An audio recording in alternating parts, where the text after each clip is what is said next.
आज़ाद कश्मीर के साबिक वज़ीर आज़म और इस्तेकाम पाकिस्तान पार्टी आज़ाद कश्मीर के सदर सरदार तनवीर इलियास खान के काफिले पर टाएं ढलकोट के मकाम पर फायरिंग कर दी गई। वाक़या रोनुमा होने के बाद सरदार तनवीर इलियास खान ने वीडियो बयान जारी करते हुए कहा कि हमले में उनका ज़ाती मुहाफ़िज़ जाँ बहक हो गया है। काफिले में शामिल मुतादिद अफराद जख्मी भी हुए। सरदार तनवीर इलियास खान के मुताबिक फायरिंग के नतीजे में काफिले में शामिल कई गाड़ियों को भी नुकसान पहुंचा।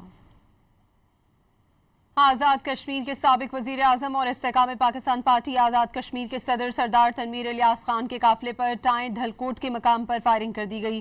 वाक़या रोनुमा होने के बाद सरदार तनवीर इलियास खान ने वीडियो बयान जारी करते हुए कहा कि हमले में उनका ज़ाती मुहाफ़िज़ जाँ बहक हो गया है। काफिले में शामिल मुतादिद अफराद जख्मी भी हुए। सरदार तनवीर इलियास खान के मुताबिक फायरिंग के नतीजे में काफिले में शामिल कई गाड़ियों को भी नुकसान पहुंचा।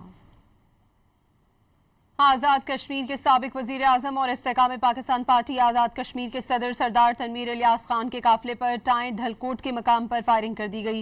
वाक़या रोनुमा होने के बाद सरदार तनवीर इलियास खान ने वीडियो बयान जारी करते हुए कहा कि हमले में उनका ज़ाती मुहाफ़िज़ जाँ बहक हो गया है। काफिले में शामिल मुतादिद अफराद जख्मी भी हुए।